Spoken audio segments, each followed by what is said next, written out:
no one's getting off. Hardly anyone's travelling up, and as these carriages confirm, barely anyone is travelling by train. These are the sights of an industry reeling from the COVID-19 pandemic. And at a time when we're using public transport differently, news that our regulated rail fares could increase by 1.6% has received a mixed response from commuters.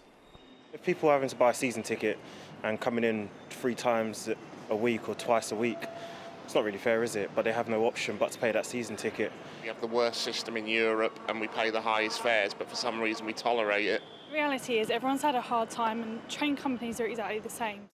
You've just got to look around to see the scale of the problem facing the rail industry. This is London Bridge Station, and normally during rush hour, this station is filled with passengers bustling to get to work nearby. But since the pandemic, numbers here are down to a third of what they used to be.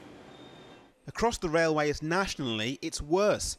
Numbers at just 23% of pre-COVID levels. The companies that operate our trains say there's a need for significant change to the rail system.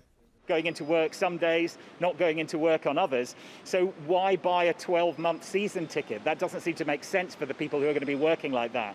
So that's an example, and we want to work with government to produce new tickets, different fare structures to reflect the way that people live. But what if our rail industry has been forever changed by the pandemic?